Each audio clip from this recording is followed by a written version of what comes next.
Matthieu, chapitre 7. Ne jugez pas afin de ne pas être jugés, car on vous jugera de la même manière que vous aurez jugé et on utilisera pour vous la mesure dont vous vous serez servi. Pourquoi vois-tu la paille qui est dans l'œil de ton frère et ne remarques-tu pas la poutre qui est dans ton œil? Ou comment peux-tu dire à ton frère, « Laisse-moi enlever la paille de ton œil » alors que toi, tu as une poutre dans le tien?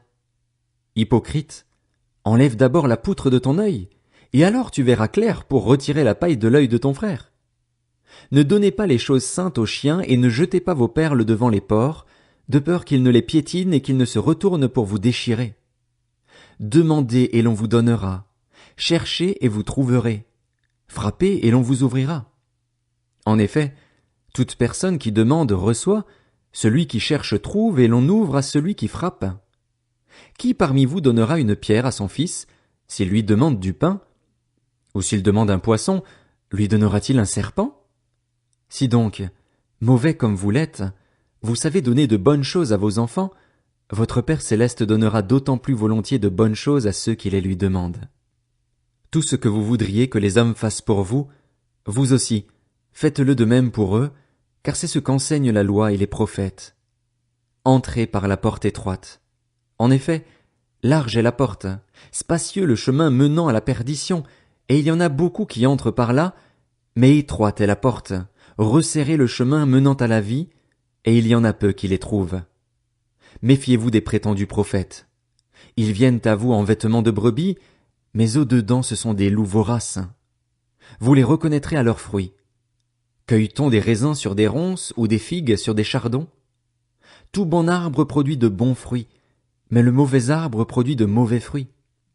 Un bon arbre ne peut pas porter de mauvais fruits, ni un mauvais arbre porter de bons fruits.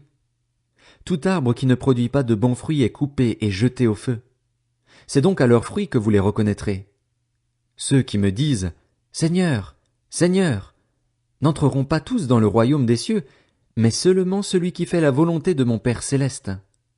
Beaucoup me diront ce jour-là « Seigneur, Seigneur, n'avons-nous pas prophétisé en ton nom? N'avons-nous pas chassé des démons en ton nom?